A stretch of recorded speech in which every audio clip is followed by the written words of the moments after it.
Welcome to Echoes from the Abyss, where the shadows dance and the unknown whispers its dreadful secrets. Tonight, we embark on a journey that will take you to the deepest corners of fear and leave you questioning what's real and what's not. Keep the lights dim, the volume high, and your imagination ready.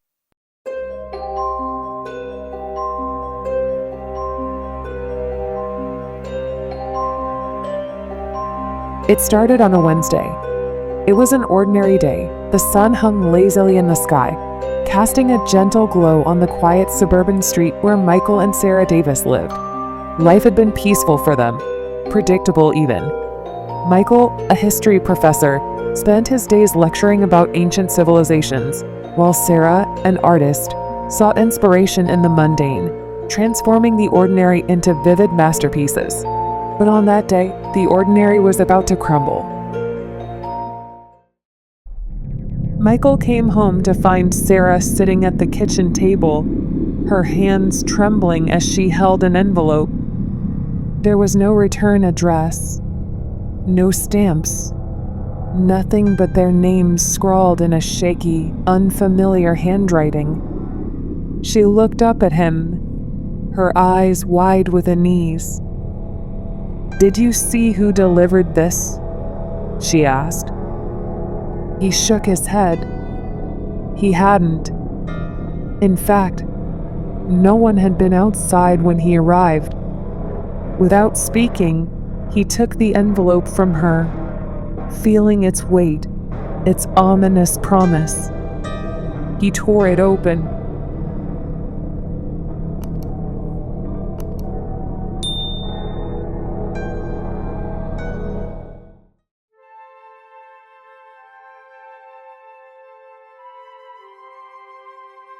Inside, there was a single sheet of paper, old and yellowed, as though it had been waiting for years to be read. The message was simple, yet chilling. "Do not open the door after midnight." That was it. No explanation, no signature, just a cryptic warning.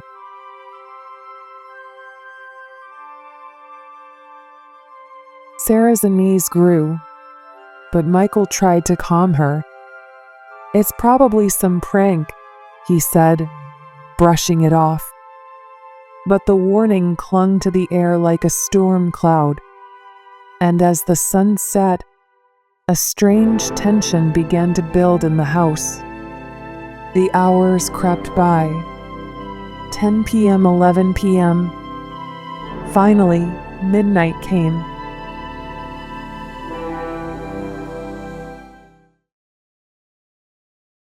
At 12:01, the first knock came. It was soft, barely audible, as though whoever was on the other side wasn't sure they wanted to be heard. Michael froze, the letter flashing in his mind. Sarah gasped, clutching his arm. The knock came again, a little louder this time. They exchanged a glance, the same question hanging in the air. Should they open the door? "This is ridiculous," Michael muttered, heading toward the door. He reached for the handle, but something stopped him. A cold wave of dread washed over him, pinning his feet to the floor.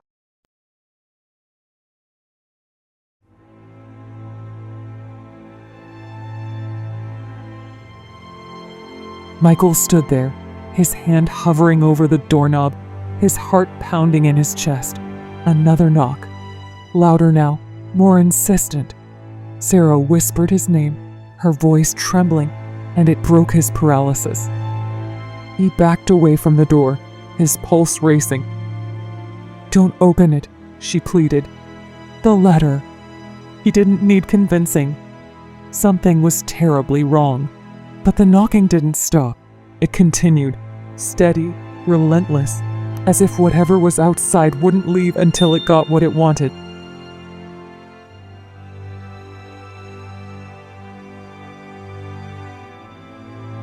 They stayed up the entire night, listening to the knocks that would come and go like waves, sometimes soft and hesitant, other times loud and forceful. But they never opened the door. By dawn, the knocking had stopped, but the sense of dread lingered. Michael and Sarah barely spoke the next morning. The silence between them was heavy with unspoken fear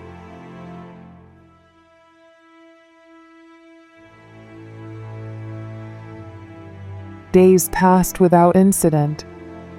Michael threw the letter in the trash, but Sarah couldn't shake the feeling that something was still wrong. She began to notice things, the way the shadows in their houses seemed to stretch longer than they should, the faint whispers in the middle of the night that she could never quite make out. But Michael dismissed her fears. "You're imagining things," he told her. "We haven't heard a knock in days. It's over." But it wasn't.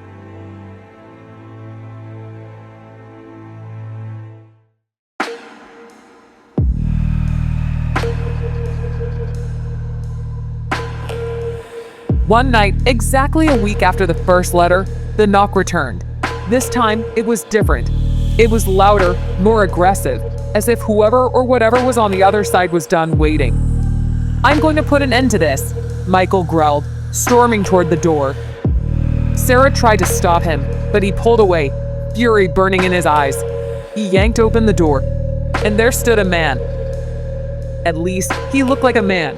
His face was gaunt, his skin pale and slick with rain, but there was something off about him.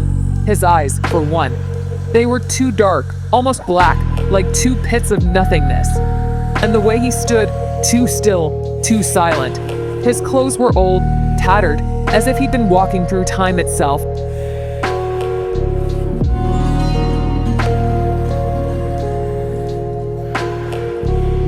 The man smiled a thin, unsettling smile. "May I come in?" he asked, his voice smooth, too smooth. Michael stared, his anger dissolving into a bone-deep fear. His mouth went dry. He didn't answer. He couldn't. "May I come in?" the man repeated, his voice carrying an undercurrent of something dark, something unnatural.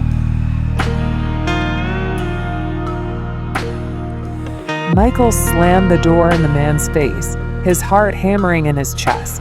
He turned to Sarah, but the look on her face made him pause. Her eyes were wide, her lips trembling. "He's still there," she whispered. Michael frowned, confused. He pressed his ear against the door. Nothing. No knock, no footsteps, just silence. He opened the door again. The man was still standing there smiling, not moving, not blinking.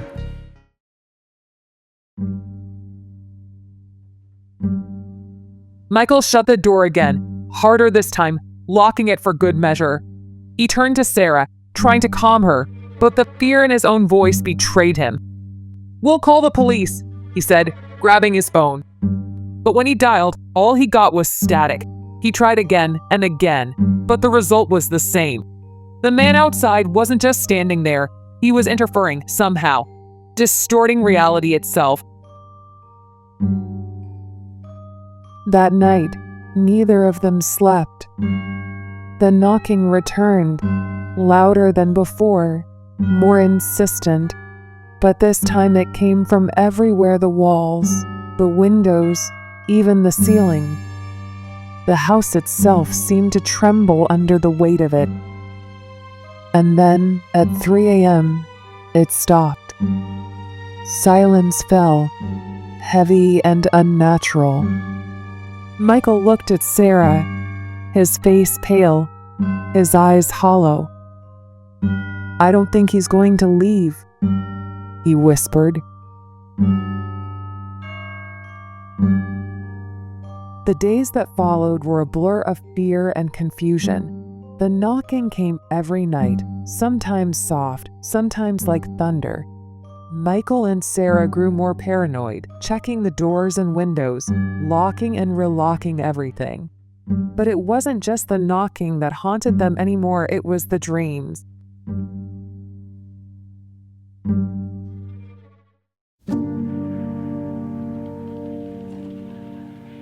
Sarah began to dream of the man standing at the foot of their bed, his eyes black as coal, his smile never wavering.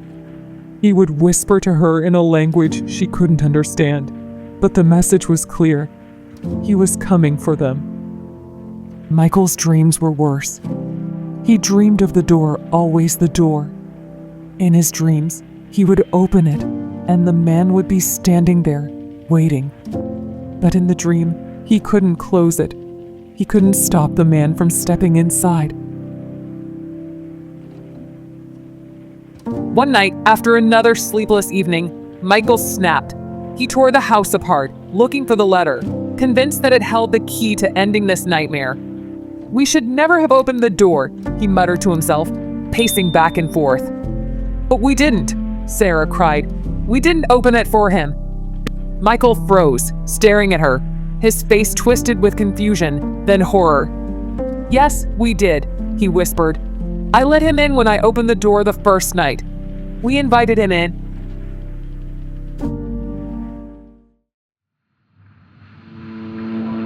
They realized too late that the warning in the letter wasn't about the man standing at the door. It was about something far worse. The knocking was a distraction. The real threat had already slipped inside, unnoticed, lurking in the corners of their minds. The figure was no longer outside. He was inside the houses, inside them.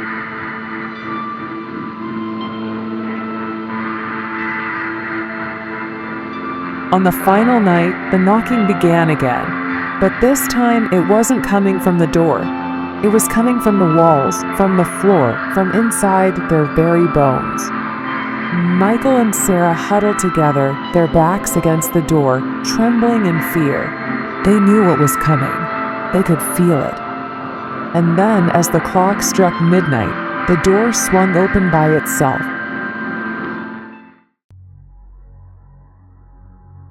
Michael stood first. He didn't speak. He didn't need to. He knew what he had to do. He stepped toward the door, toward the figure that now loomed in the doorway. "I'll go," he whispered, his voice barely audible. Sarah screamed, but it was too late. The figure smiled, and Michael was gone.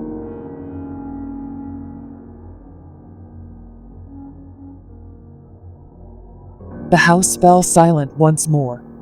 Sarah, now alone, stood in the dark, waiting. She knew the truth. The knocking would return, maybe not tomorrow, maybe not next week, but it would come back. And when it did, the door would open for her.